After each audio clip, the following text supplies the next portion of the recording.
Okay. Okay, I'll go ahead and call this meeting to order of the Education Enhancement Reserve Joint Powers Board. During this declared state of emergency, this meeting will be conducted in accordance with California Government Code Section 54953 subsection E, as authorized by resolution of the City Council. Please contact city.clerk@mountainview.gov to obtain a copy of the applicable resolution. All members of the Education Enhancement Reserve Joint Powers Authority Board will participate in the meeting by video conference with no physical meeting location. As noted on the meeting agenda, members of the public may provide oral public comments during the public comment period for an item by joining the Zoom webinar at https://mountainview.gov/meeting or by phone by dialing 669-900-9128 and entering webinar ID 841-3288-0012. Any emails received by 3 o'clock today were forwarded to the board. Now I'll ask Assistant City Manager Audrey Ramberg to proceed with the roll call. Audrey? Certainly, Member Meyer. Here. Member Rudolph. Here. And Chair McCarthy. Here. Thank you. Okay, now we'll move to oral communications. This portion of the meeting is reserved for persons wishing to address the board on any matter not on the agenda. Speakers are allowed to speak on any topic for up to 2 minutes during this section. State law prohibits the board from acting on non-agendized items.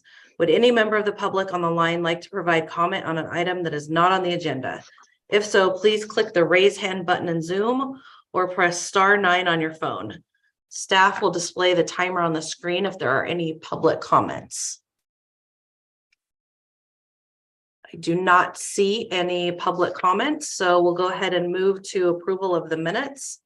The minutes for the December 16th, 2021 meeting have been delivered to board members and copies posted on the City Hall bulletin board.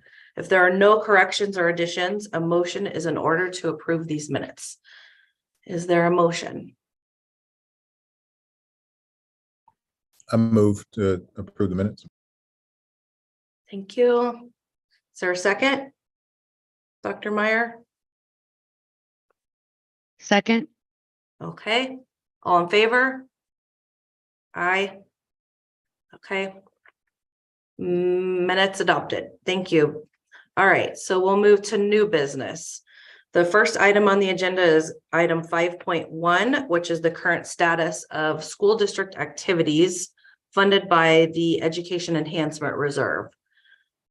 Board members Dr. Meyer and Dr. Rudolph will discuss activities in the Mountain View Los Altos Union High School District and Mountain View Wisman School District, respectively, funded by the Education Enhancement Reserve. And board members may ask questions following the presentation. So I will turn it over to Dr. Meyer first. All right. Thank you, Chair.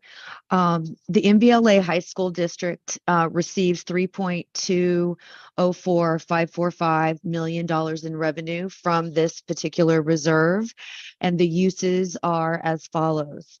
It is currently used, 1.124 million is currently used to support our Freestyle Academy of Communications and Arts and Technology, which is a career pathway. It includes teacher salaries and benefits. It is also used to expand computer science and engineering class teacher salaries and benefits for a total of $1.241 million. And then our third bucket, if you will, goes to $838,255 is used to support technology equipment and other support services, meaning technology staff.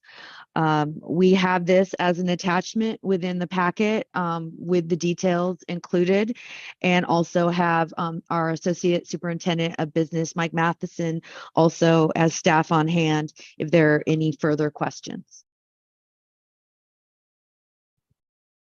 Thank you, Dr. Meyer. I'll turn it over to you, Dr. Rudolph, and then if we have any questions about it, we'll just do it after both presentations. Yep. So Mountain View Wisman received a total of a little over $5 million in base and bonus funds and spent a total of 3.6. The funding received contributed to living classroom, science count, technology services, Chromebook software licensing, as well as administration of the actual funds. A large portion of the funds received continue to fund a one-to-one environment by providing replacement Chromebooks and software that are used across the district. Salary benefits for technology staff are supported by the Shoreline funds. Living Classroom provides hands-on science lessons to TK through fifth grade students at the elementary level school in the district and helps to maintain native plant gardens on each campus. Funds are not utilized in the current year, are reserved for textbook adoptions in out years. As usual, we're grateful for the funding received from the Educational Enhancement Reserves. Without the funding, many of these programs offered to students would not be possible. Thank you, Dr. Rudolph. Does anyone have any questions about the activities?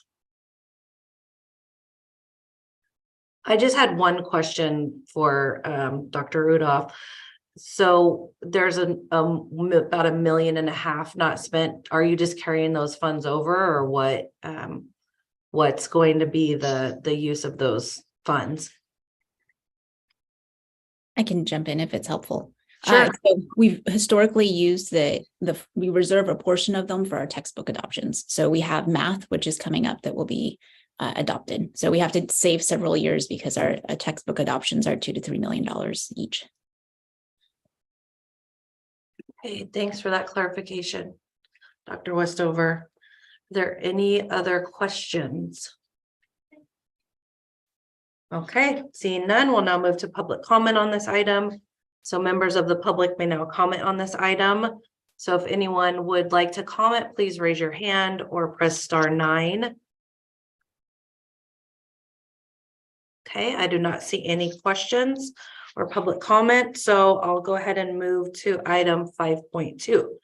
The funding schedule and amounts for fiscal year 2022-23. We'll now hear from Jesse Takahashi, the treasurer of the Shoreline Regional Park Community. He will present the funding schedule for both districts for fiscal year 22-23, and we will be able to ask questions following his presentation. Jesse? Great, thank you. So as you know, we have the JPA agreement, and in that agreement, section 3.4 addresses annual payments that are made to the districts based on change in the property tax revenues between years, subject to a minimum payment amount. So for the current year, the upcoming 23 payment, that increased by 6.82% this past year, and is really indicative of the ongoing strength in the real estate market that we've been seeing for quite some time. This resulted in the Mountain View School District receiving about $5.3 million, and the high school district receiving about $3.4 million, totaling about $8.7 million in payments for this upcoming year. And just looking ahead, we do expect that the growth will continue. Of course, we're only halfway through and anything can happen. However, we do just want to be aware that the recent economic conditions that we've been seeing, there has been a slowdown, there have been layoffs that could impact future assessed values.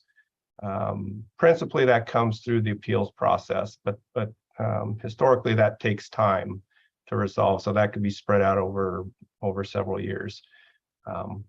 And that one other last point I just want to make is that in the attachment number 2, there is an historical payments and the cumulative amounts paid out since we've been doing this back in 2011. Have been $76.7 million in total, and including payments going back to fiscal 5 and 6, before the actual current agreements are in place. A total of almost $82 million have been paid out from the Shoreline community. So that concludes the presentation, and be happy to answer any questions. Thank you. Are there any questions for Mr. Takahashi? Okay, seeing none, we will now open it up to public comment. So members of the public may now comment on this item. If you would like to comment, please raise your hand or press *9. Okay, I do not see any public comments, so we will go ahead and move to the next item, item 5.3, the status of Education Enhancement Reserve Joint Powers Authority Agreement negotiations.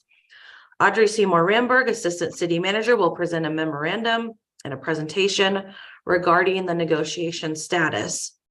And we will be able to ask questions of board members while following her presentation. So I will go ahead and turn it over to you, Audrey. Thank you, Chair McCarthy. So the SRPC, as noted by Mr. Takahashi, has been providing payments to the districts since 2006. And that's currently under the auspices of the Education Enhancement Reserve, JPA agreement, which is set to expire on June 30th of next year, 2023. The JPA board, this group, appointed staff, which is myself and my colleagues at the districts, to negotiate a successor agreement for the ultimate approval of the board and then the respective governing bodies. I would like to take this opportunity to thank Mike and Rebecca for your dedicated participation in our conversations. I'm going to present a presentation that gives some background about the current agreement, the status of negotiations, and a proposed approach for reaching a new agreement that continues and increases the fundings from the Shoreline Regional Park community to the districts over time. By way of background, the Shoreline Regional Park community was created by state legislation in 1969, which is referred to as the SRPC Act, and is a separate legal entity from the city, established to create a regional park to enable housing and economic development in the North Bay Shore area, to make associated public improvements, all of which are funded by the tax increment in the area. The uses of this property tax increment in the Shoreline Regional Park community are prescribed in something that we call an area plan, and that is referenced explicitly in the Act and was adopted by the Shoreline Regional Park Board and City as steward of the community in 1977. So with that background, the status of the current agreement is I'm going to take you back a little bit to the start of the staff working group, which began meeting in mid-2019, which is a term explicitly prescribed in the current agreement. And during these meetings, city staff provided information about the shoreline community's obligations and the status of the North Bay Shore Precise Plan, answered questions from the district, and that included where we were in the implementation of the North Bay Shore Precise Plan, which lays out the housing and economic development called for in the Shoreline Act. This information included some auxiliary plans that the city has created and updated over the past 5 to 10 years regarding $122 million in capital improvements for sea level rise to protect both the North Bay Shore area and the broader city, 19 million in improvements for the closed regional landfill to protect from leachate and methane gas leakage into the air and into the groundwater. 487 million in transportation improvements, of which an estimated 267 million are net of development impact fees and the community benefits and are to be funded by the shoreline community. The city shared these and other shoreline community purposes and obligations, and that those would need to be met by the community as determined in a long-range fiscal forecast that looked at both shoreline revenues and expenses. For its part, the district staff provided information and answered city's questions about school funding, both kind of the mechanisms and the process for budgeting, and also to better understand the concerns of the district that they were expressing about the impact of anticipated housing growth on future school enrollment and the district's ability to fund that school capacity increase. In these meetings, both the city and the school district talked about the interest in continued Shoreline Regional Park community payments and an increase in those payments to the district. In March of this year, I shared with Mike and Rebecca that the long-range forecast, which we will use to illustrate the community's ability to fund both its obligations and the continued and increased payments to the districts, depended on the assumptions that will be part of an adopted Google Master Plan. And that master plan will implement a lion's share of the housing development that is allowed for in the North Bay Shore Precise Plan, and is expected to come to council for adoption in the spring of 2023. I proposed the extension for 12 to 18 months to be able to continue payments to the districts to allow for the completion of this analysis and for the ongoing negotiation. And, I perhaps implied, but can affirmatively state here that commitment during the extension would be to provide a payment at least equal to the current payments that the community are making to the district, which, as Mr. Takahashi just recently shared, is around $5.3 million to Mountain View Lisbon School District, and about $3.4 million to the Mountain View Los Altos High School District.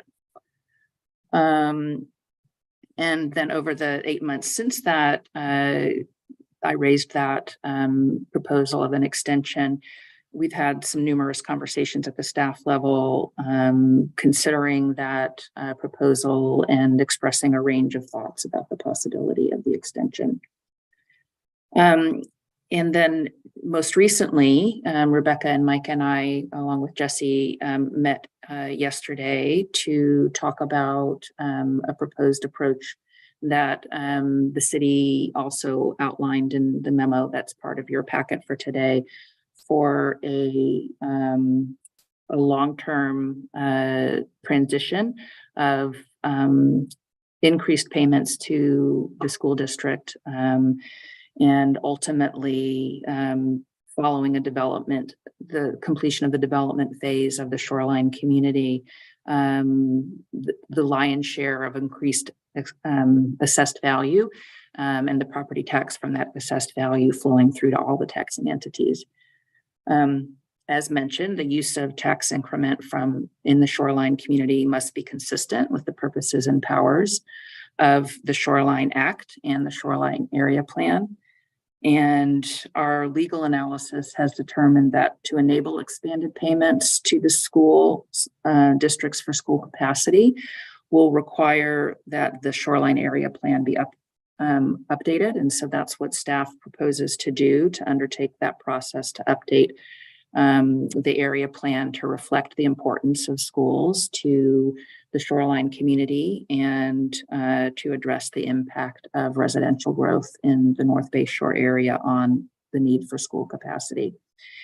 As I mentioned, this update would reflect a transition from a development phase in which the housing development called for in the Shoreline Act and the other public improvements have not yet been completed and would need to be constructed over time.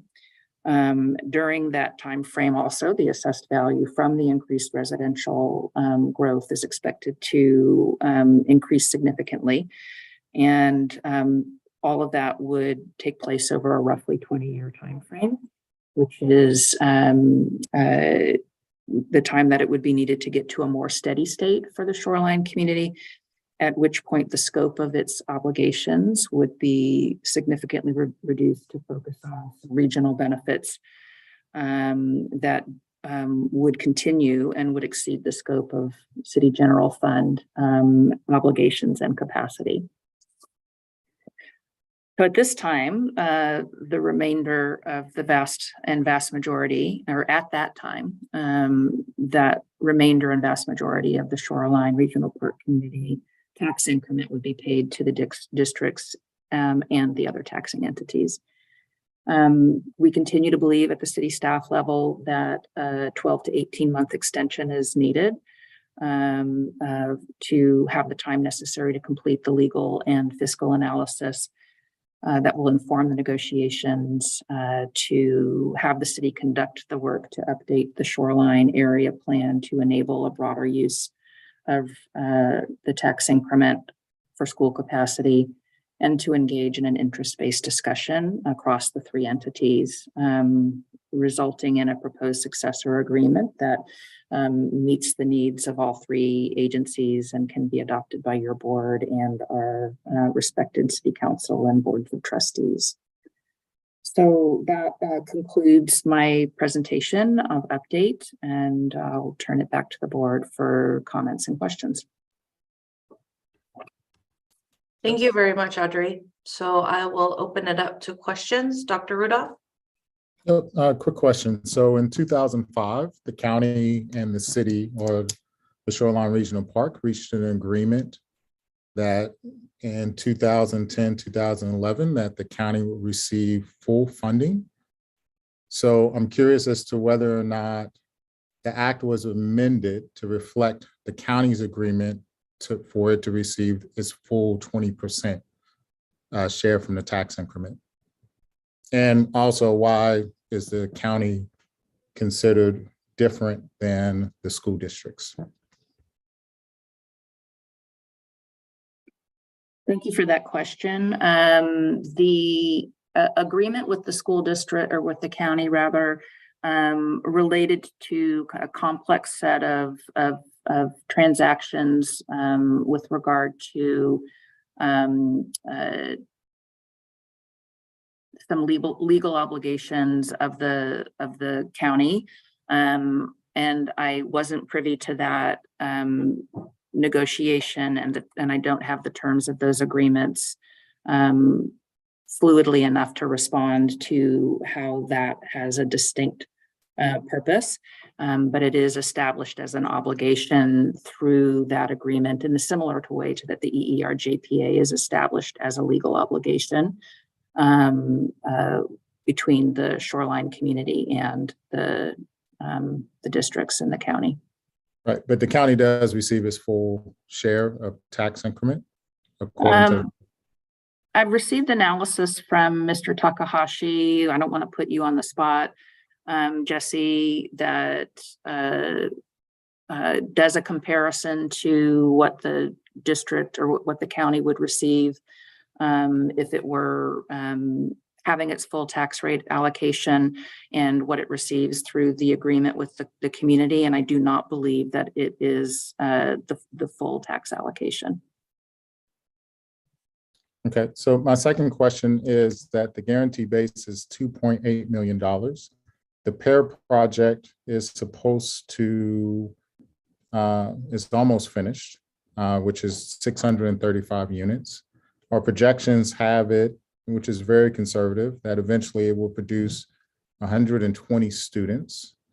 And as a result of our current, and this is just happens to be how the cookie crumbled here, at our current expenditure of $23,000, that almost equates to $2.8 million in tax revenue that will fund operational costs for students that are coming out of here, which in this case means that we now have, the city is requiring us to have an unfunded mandate to pay for students when we're not collecting the full tax increment, which is what the tax increment is meant for. It's actually not even meant to build schools. It's meant to cover the operational cost.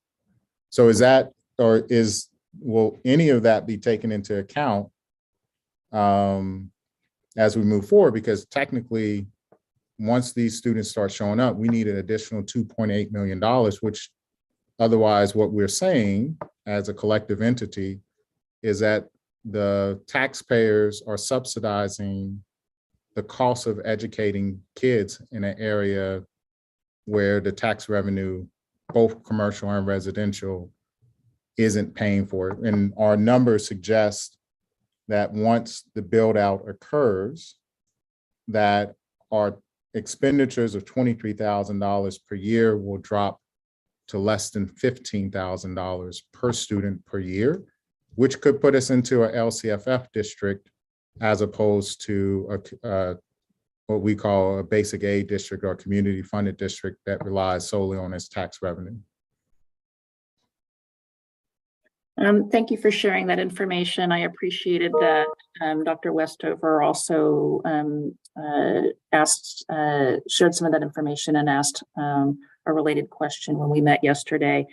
And I've been able to seek some clarity from our community development department on the timing of the residential development being completed at Sobrato. I don't have full information on that. I know it's going to happen over 2 phases, and I will definitely want for us at the staff level as we negotiate a successor agreement to understand the timing of when those housing units are going to become available and when those students might be hitting the school district's roles, so to speak, and wanting to be taking into consideration how the existing payments that are allowed for in the EER-JPA agreement, which include increase in the payment for the increase in assessed value that happens across shoreline, which includes any and all increase, whether it's commercial or residential, as well as the full tax rate allocation for the residential units. And it would be, I think, really instructive for us to compare what that amount is that is already allowed for in the current agreement compared to the what you're sharing with us as the district's cost per student, and when that cost would become current and present to the districts based on the timing of the Sobrato residential units being occupied. I don't have the sense that would be in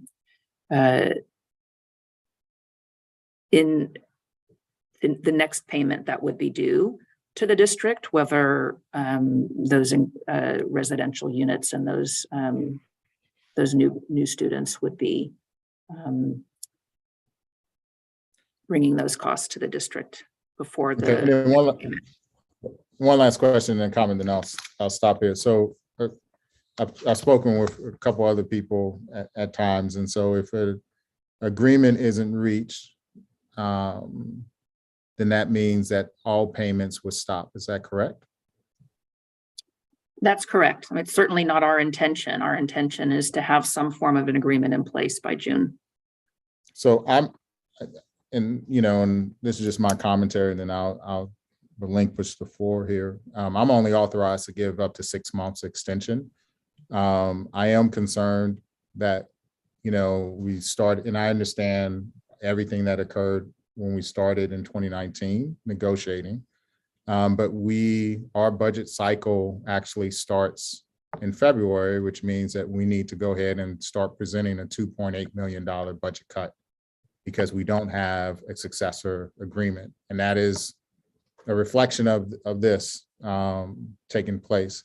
I also, just for the record, I'm a little concerned that the county receives their full share of funding, provided that they're not going to provide litigation, and that, school districts are viewed a little bit differently. And, we've been, at least Mountain View Wistman's been made to be the bad guy in terms of setting up a Melrose and its impact on development. But a Melrose essentially is the only way to address the operating costs that we're currently not getting per pupil's expenditures. And so there is a concern that we will have to start planning for $2.8 million in cuts. and that we essentially are telling the community that the kids that are going to come out of Shoreline are going to be paid for on the backs of all the other taxpayers, including myself and everybody else on here, who live outside of the boundaries of it. And so this is a major concern. I understand. I'm not, I understand that there are obligations, and I understand that there are other things that need to take place. However, I just, it seems a little disingenuous to wait for Google to make determinations about what they're going to do, knowing that projects are moving forward and that there will be kids, and that those kids are going to exceed what the base payment cost is for educating them, and that we don't have a solution for that.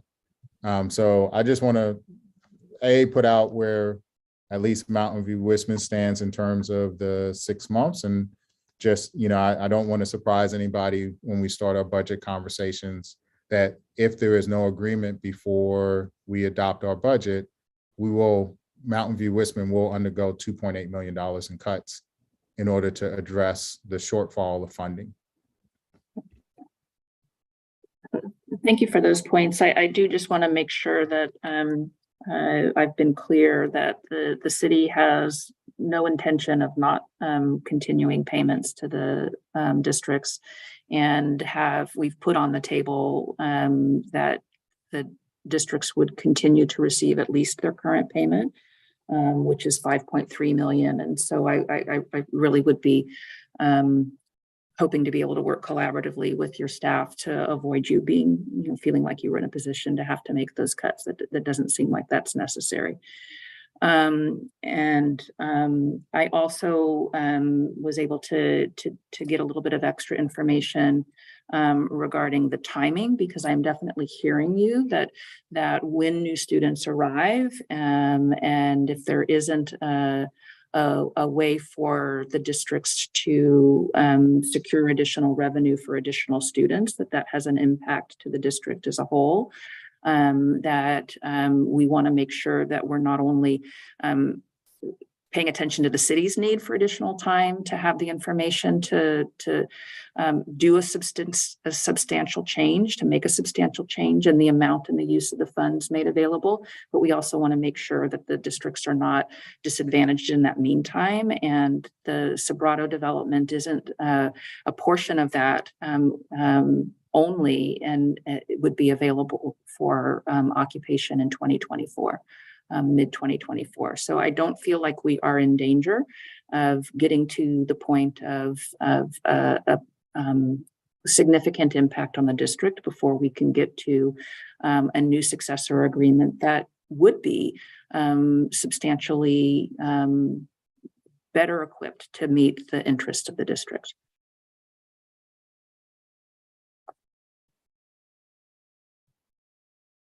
Thank you, Jesse. Did you have a clarification?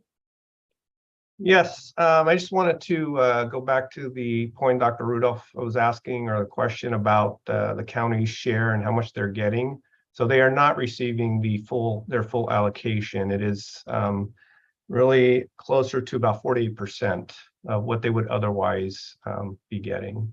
So I just want to make that point of clarification.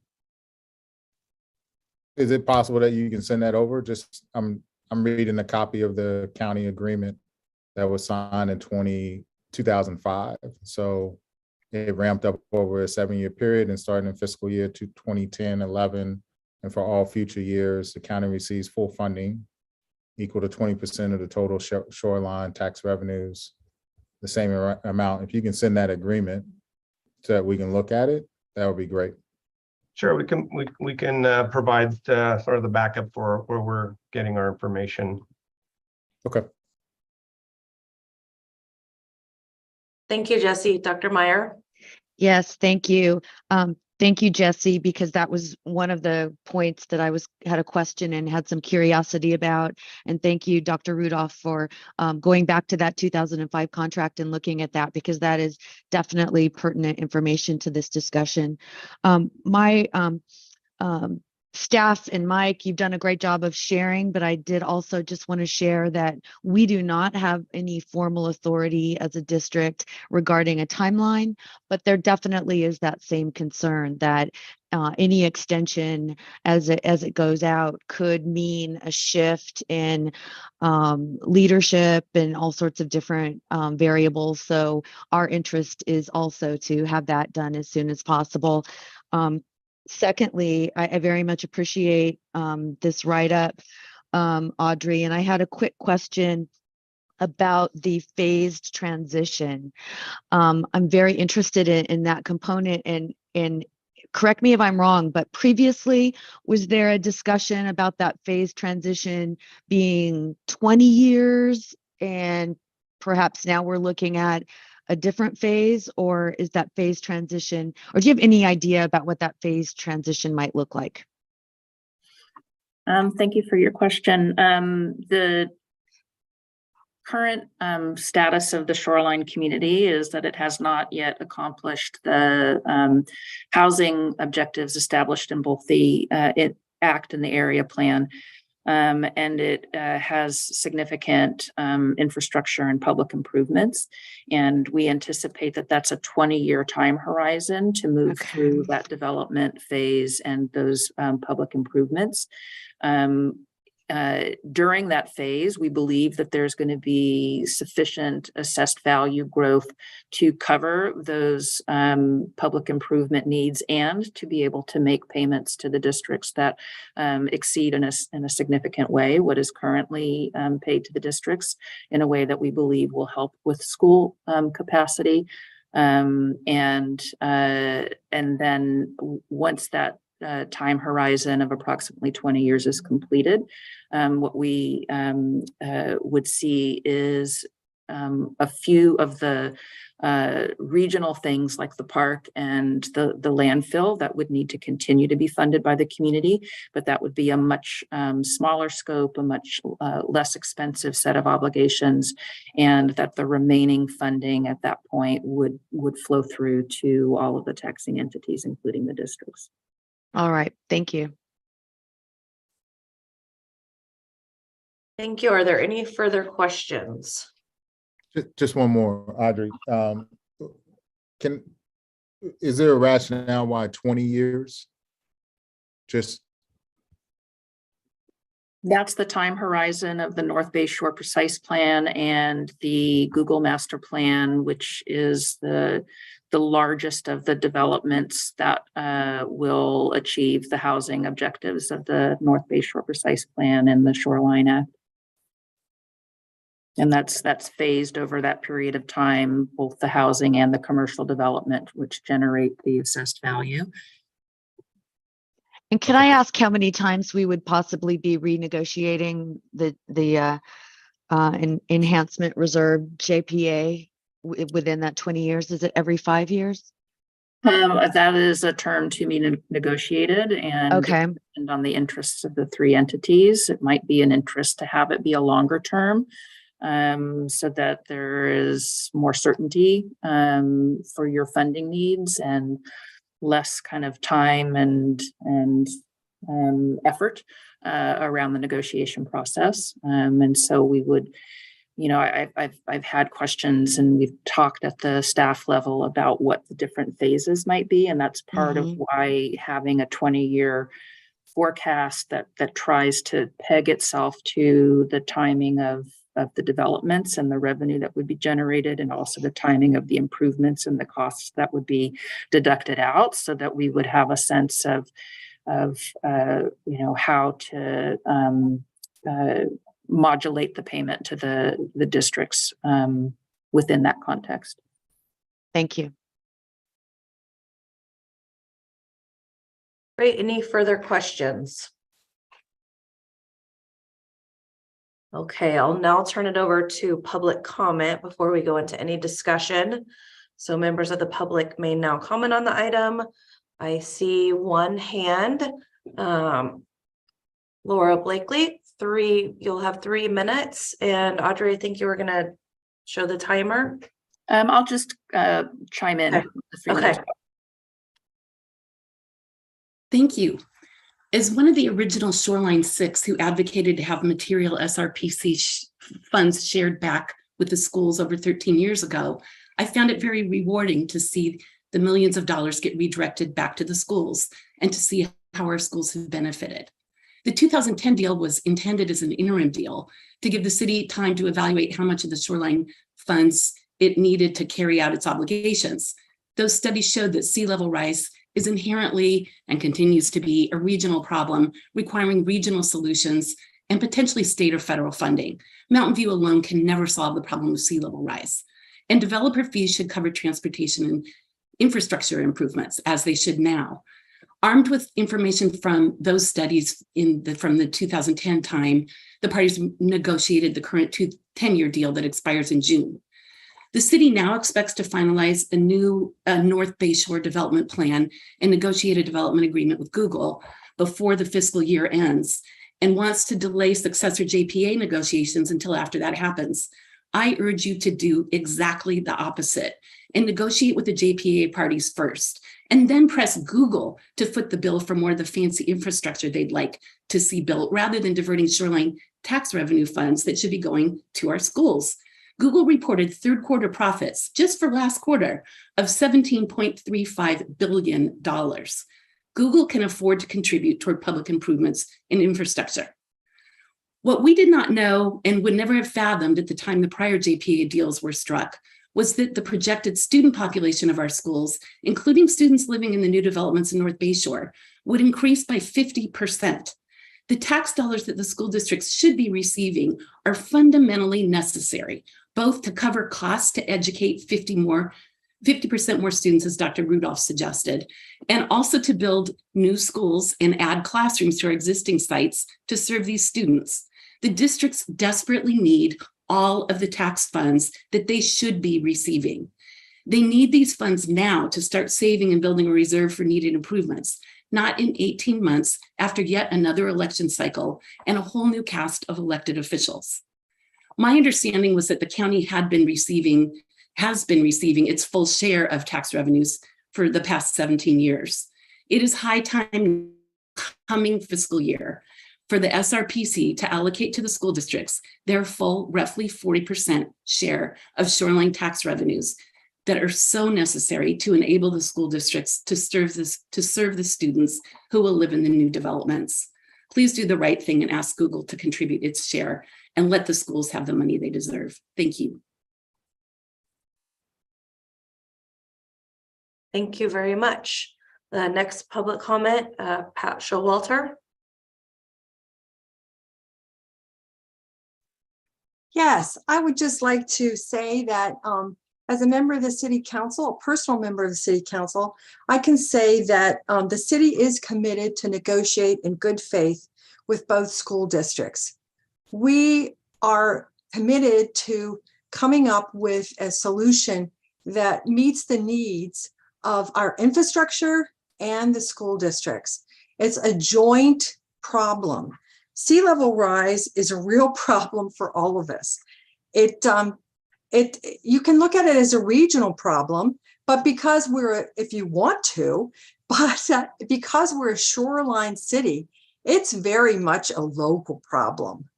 And we have a responsibility as the local government to see that those sea level rise protections are built and are built in a timely fashion. Otherwise, this development really won't be able to continue and go forward and provide the community benefits, which include housing that sorely need, some office space, and of course, the schools that we all love. We can't do that without the sea level rise protections. Hopefully, those sea level rise protections will be completely constructed in the 20 years that the interim period. And so then the infrastructure funding that will be needed will revert to maintaining them, maintaining Shoreline Park, the landfill, and that sort of thing. Much less money, which would mean much more money, of course, for the schools. So I think that it's naive to assume that state and federal funding will be forthcoming in the manner that we need. Of course, we will be applying for all the state and federal funding that we possibly can, but so will every other entity that has a shoreline. And you all know more than 80% of the population of America lives in shoreline cities. That's where we live. So that money from the feds and the states, it has to be divided by lots and lots of people. So it's incumbent upon us locally to come up with our share and to be responsible about this problem that we know is coming, and to take care of it. And we have the means to take care of it. So it's the responsible thing to do that. So I urge you to consider reasonable negotiations that do involve an extension, so we can do this properly and meet all the needs of our community. Thank you.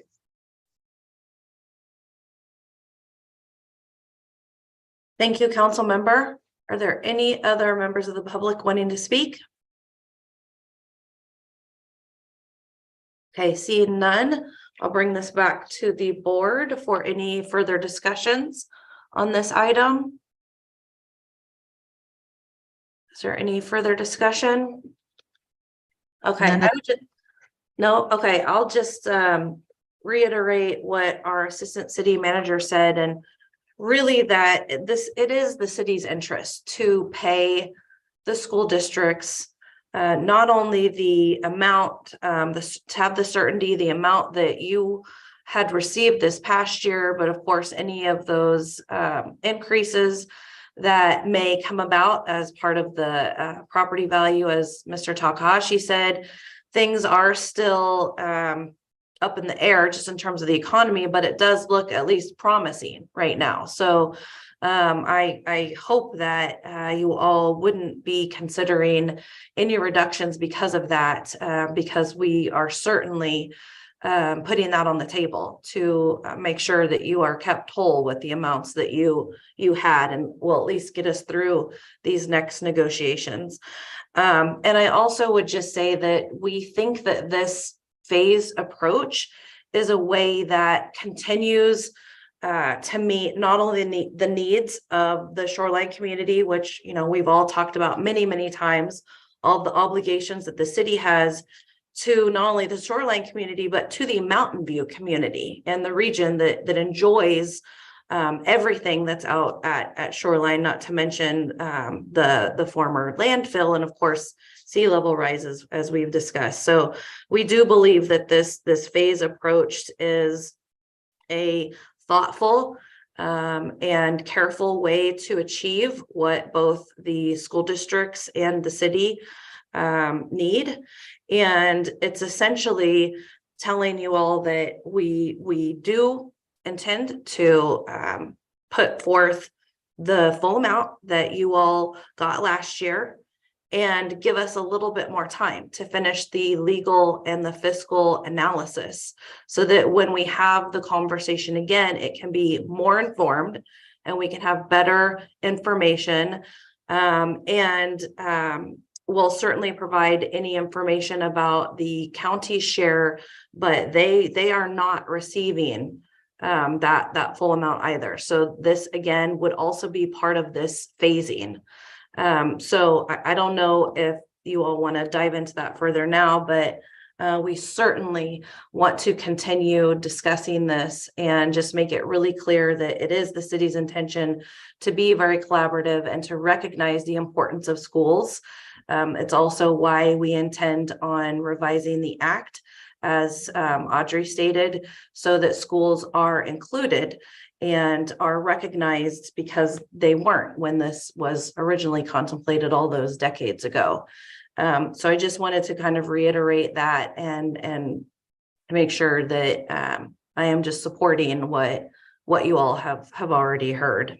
So those were my comments. Is there any other comments or discussion to this? So I have a process question, because I'm a little confused about what comes next.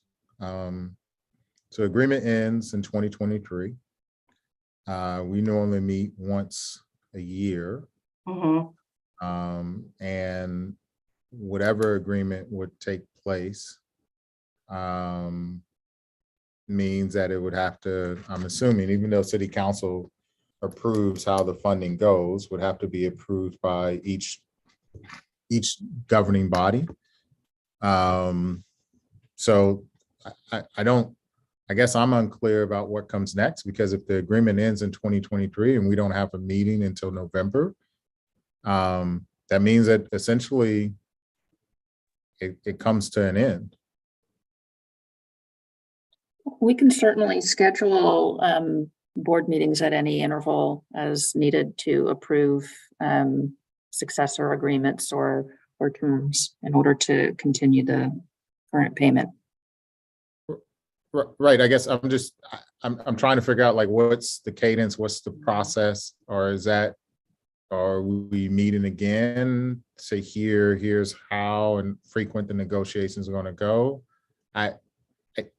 As it stands, right? I mean, I get and I appreciate the sentiment that, you want to find a way to deal with this, the amendment of the act. I'm sure that's a large requirement too. So I completely understand, right? We all do the work and we all know that, like, what seems like a elegant and simple solution oftentimes becomes something a lot more massive than what we've ever envisioned and requires a lot more work. So I completely understand that.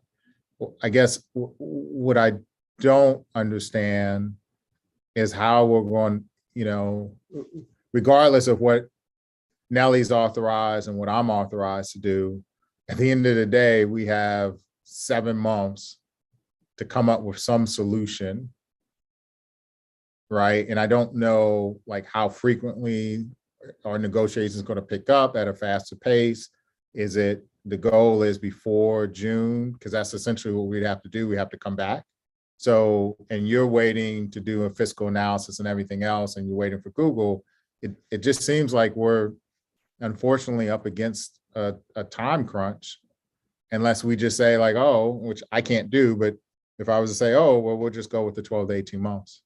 So I guess I'm just trying to figure out what comes next so that, yes, I have a board member on the line, and you have 2 council members, right? And there's a outgoing board member from MVLA. But I have to go back and tell them, here's what's going to happen next.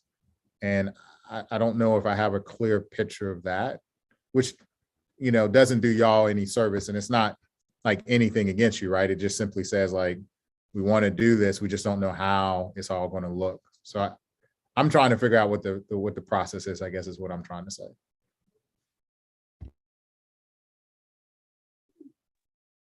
Chair McCarthy, would you like me to respond? Sure. What I would hope for is that Mike and Rebecca and I would continue to meet as frequently as necessary to take in the interests and input that have been expressed at this meeting, which, at which we're not terribly close together yet. To try to develop some recommendations for an approach that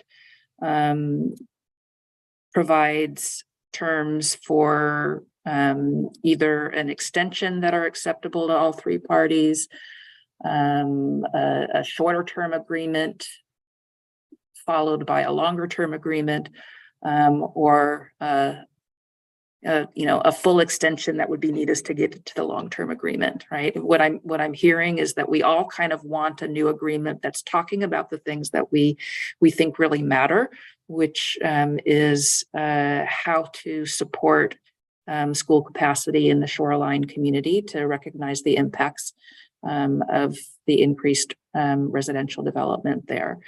And I would see that one of the possible directions from the board today would be to direct, staff to continue its discussions to come back with proposals for how to get us to that ultimate goal in as expeditious a way as possible, that hopefully can be agreed to by all three agencies, and that you would have the authority from your elected officials to approve.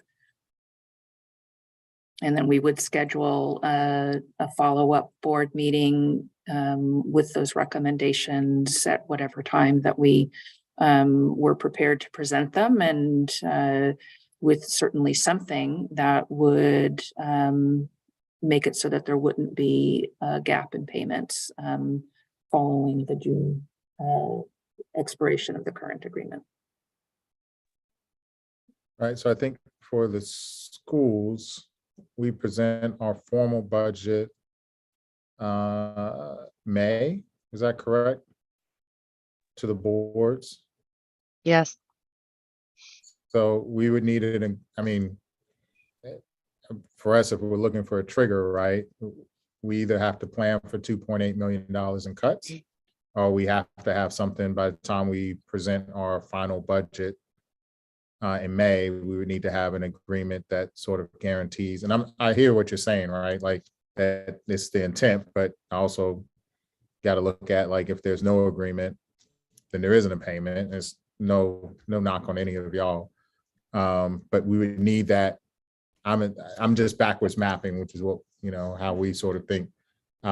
We need something approved, and I don't know, for us, it's 2 meetings to get something approved, right? So we're talking about, we need to have something within the next 3 or 4 months. I would say if we're looking at cutting any staffing, we would need to know that earlier. February, March. I think that's very doable. And again, I would hope that you wouldn't be considering cutting staffing when you're hearing us tell you today that we intend to keep you whole with what your amount is now, and that could increase with the increment. So, I think I'm pretty clear about that, I hope that that's not something that you would be telling folks or putting out there. That's not our intention at all. And I think a February, March timeframe is reasonable. Certainly, if you're taking your budgets in May, if you're anything like we are, we have stuff lined up, even months prior to that. So I think that's totally reasonable. I can commit that the city, and certainly Audrey we will do everything we can to meet with your staffs, and for us as a board to meet. We can schedule a meeting whenever we need to. So I think you'll have that commitment from the city. I'm absolutely open to that, and we can give our staff direction. We're all in this meeting today to go negotiate. You hear it from us today. Some of our electeds are here hearing it. So you have that commitment from the city. Thank you. Yep, I appreciate that. So maybe the solution, I'm trying to figure out what's our way to get through this so that both of our budgetary departments can keep going. So maybe the solution is to come up with a smaller agreement that guarantees the next payment that will get us, that at least it commits, right? And I can take you for your word, Cameron, we joke about this all the time, but I know you're a lawyer, so it needs to be in writing. And so maybe the solution is that one is to come up with the process and then figure out what the appropriate timeline is. And the second one is a smaller, quicker agreement that, since you're saying, hey, and I'm taking you for your word, but this may not be what you meant, that you're guaranteeing at least $5 million to the schools and $3 million to MVLA. So maybe the quicker, the low hanging fruit is just to guarantee the next payment, that it doesn't stop, that doesn't trigger any cuts.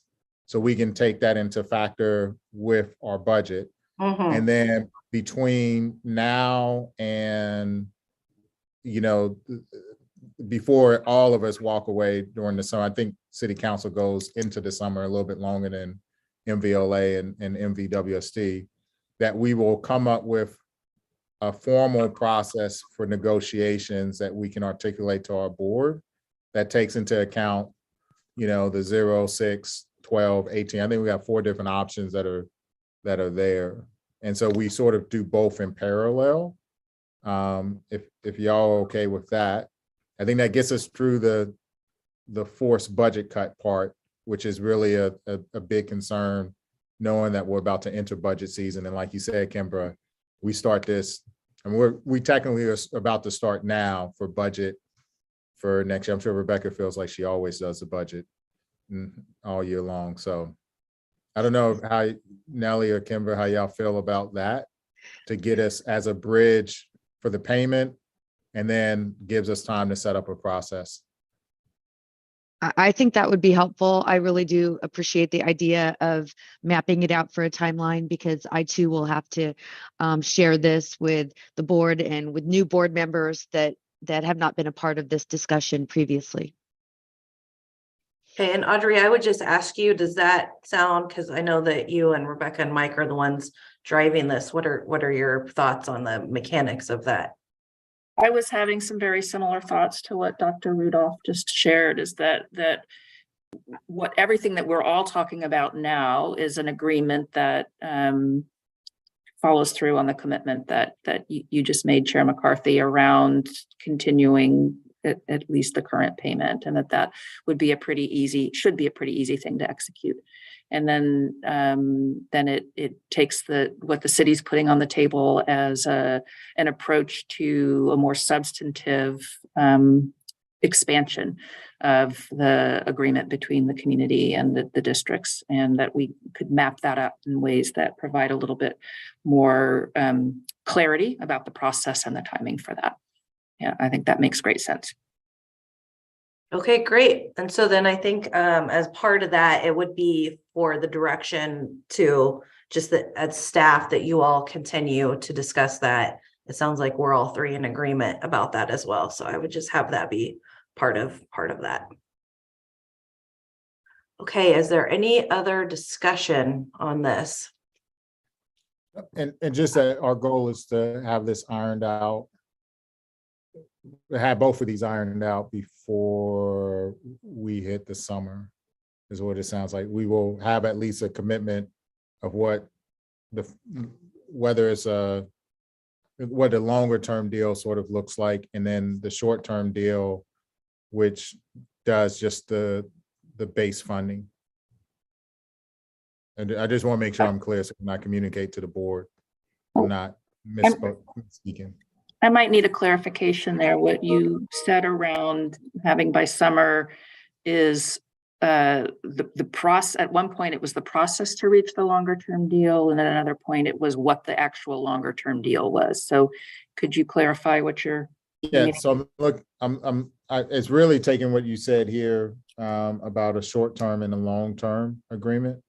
So the short term is, and I'm assuming, based off of what you're saying, that at minimum the payment we receive this year is what we would get next year, right? And so what the first part of this short-term agreement is just, we know that whether it's 6 months or 12 months, that's going to take us into a couple fiscal cycles, or at least one fiscal cycle.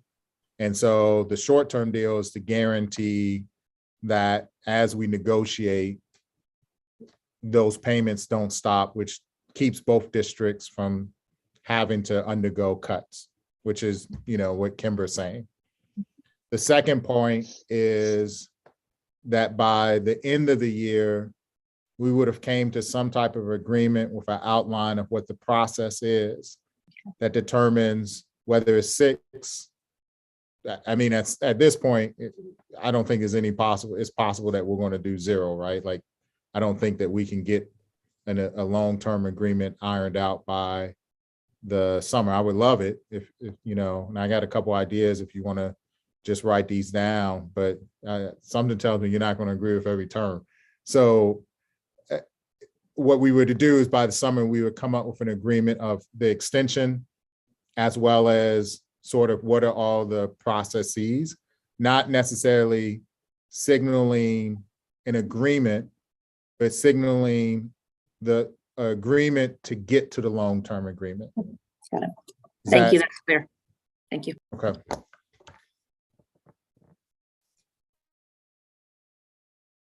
And I am fine with that. Yeah, I think that that would be our understanding. Are you on board with that too, Dr. Meyer? Yes, that would be helpful. Yes. Okay. Okay, great. So I think we're all on the same page then with the next steps. And as mentioned, we could schedule a meeting whenever we need to. So we'll just be flexible on whenever our board needs to meet, and certainly just we'll keep each other informed, you know, timing wise, but I think it's all of our interest to do this as soon as possible. So it's great. Is it possible, at least for the shorter agreement, that maybe we just schedule a meeting in February before the real big budgetary cycle starts for Sure. all three of us? Yeah, I'm open to that. And actually the next part of our agenda is future meeting. So I think, yeah, that works. I'm not sure when your board meetings are for calendar year 23, but we have not yet adopted our city council meetings yet. So Tuesdays generally for me aren't the greatest, but how about we just say we'll meet in February, and then we'll let our assistants kind of figure out, or our staff figure out the timing of when that date might be. Does that work? That would work for us. Okay, That so works, that works for me. Oh. And if it's early March, I mean, I'm fine. I guess what I'm trying to do is, no pressure on Audrey, Rebecca, and quarter Mike. one. How about This- quarter one? Yeah, Okay. just trying to get that first short-term guarantee done so that it's off the table and we can keep going with the longer term stuff that may require a lot more time. So quarter one is fine. I just don't want to get too far in the budget process where, Mhm. even if we have to contemplate it, even if it's just a academic exercise. Sure, that makes sense. All right, let's say, so we'll just move into, I don't think we had any more discussion, moving into the next item, 5.4, future meetings. So the board has agreed to set a date for quarter one, 2023 for our next meeting to discuss the short-term agreement, and we'll just know, we'll do it as soon as possible. Given the fact that you all are in the middle of your budget planning and development. So we'll plan on that. Thank Okay. you. Appreciate it. Thank you. Okay, and then at that meeting, we'll set our next meeting. And all right, so the next part of the agenda is just any board or staff comments, questions, or reports. We will not take any action on any questions raised, but does anyone have anything else to report? I just want to thank y'all for your willingness to go through it. I know this is a change, right? And everybody has obligations, and from developers to schools to water rise, right, to methane abatement, or I don't know if you technically abate methane, but whatever. So I do appreciate just the willingness to understand what the need is, and some of the creativity that's been, at least that Rebecca has sort of explained in terms of the adjustment of the amendment or the act in order to include infrastructure for schools and some other things. So I don't want that to be lost in the fact that all of us are trying to do what's right for the community, and that we all are looking at this from a different place. So I do appreciate our continued partnership. Obviously, the teacher housing is a great example. The joint use agreement, which is still outstanding, is a great example. And so, I don't want that to be lost in the fact that, this may get heated at times because we all have audiences that we have to adhere to. So I just want to verbally say that before we close out. And happy holidays, by the way. Happy holidays. Yes, thank you. I would reiterate that there's so many examples of how we partner and collaborate together. And I know we have different lenses, and I think this is a good path forward. Now, I'm glad that we got there, and certainly the continued conversations and communication and collaboration will continue. So yeah, this is very appreciative. Thank you. Okay, if there's no other comments or questions, I think this is time to adjourn. So we'll adjourn at 12:14, and we'll just be in touch for setting the next meeting.